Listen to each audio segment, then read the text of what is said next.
Subscribe to our YouTube channel and press the bell icon to get the latest updates.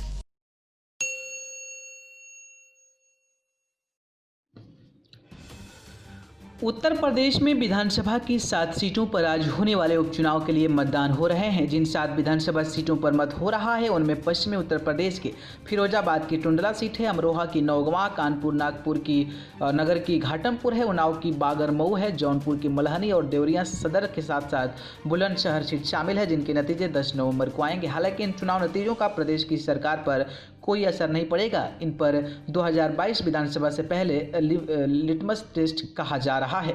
Uttar Pradesh की इन 7 सीटों पर होने वाले उपचुनाव को बीजेपी सरकार के लिए टेस्ट माना जा रहा है। फिलहाल कोविड-19 महामारी के कारण उपचुनाव के लिए बड़े प्रबंध किए गए हैं। चुनाव कर्मियों के लिए पीपीई, अधिक मतदान केंद्र, थर्मल स्क्रीनिंग, सैनिटाइजर, मतदाताओं के लिए मास्क और दस्ताने और सोशल डिस्टेंसिंग करना शामिल है। बहरहाल सीएम योगी आदित्यनाथ ने कोरोना संकट के बीच सावधानी से मतदान करने की अपील की है। बता दें कि देवरिया सीट बीजेपी विधायक जन्मजीत सिंह के आकस्मिक निधन से खाली हो गई थी। सपा से कद्दावर नेता ब्रह्मशंकर त्रिपाठी, कांग्रेस से मुकुंद भास्कर मणि त्रिपाठी, बसपा से अभय नाथ त्रिपाठी और भाजपा से डॉक्टर सत्यप्रकाश मणि मैदान में है। वहीं जौनपुर की मल्हानी सीट से पूर्व कैबिनेट मंत्री और सपा के कद्दावर नेता पारस नाथ यादव के निधन से रिक्त हुई है। कैबिनेट मंत्री चेतन चौहान के आकस्मिक निधन के बाद अमरोहा में नौगहां सादात सीट खाली होने पर चुनाव हो रहा है। यहाँ पर सभी राजनीतिक दलों अपने प्रत्याशी मैदान में उतारे हैं और बीजेपी ने चेतन चौहान की पत्नी संगीता चौहान को अपना उम्मीदवार बनाया है। बागरमऊ विधानसभा सीट पर बीजेपी से कुलदीप सिंह सेंगर विधायक चुने गए हैं, लेकिन जब वह माखी केंद्र कांड में दोषी हुए थे तो उसके बाद उनकी सदस्यता चली गई थी। बागरमऊ उपचुनाव में कुल 11 उम्मीदवार हैं। बागरमऊ में उपचुनाव के लिए वोटिंग जारी है। कुल मतदाताओं की संख्या 3,43,008 है।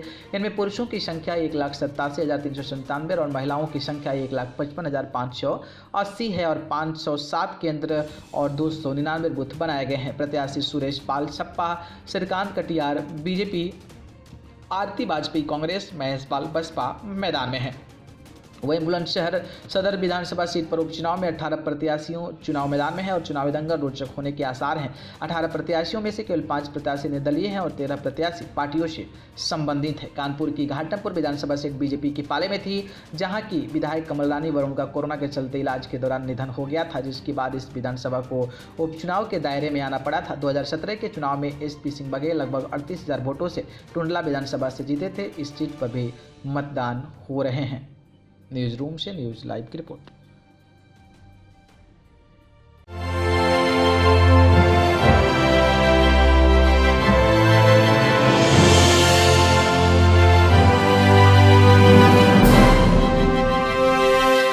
Subscribe to our YouTube channel and press the bell icon to get the latest updates.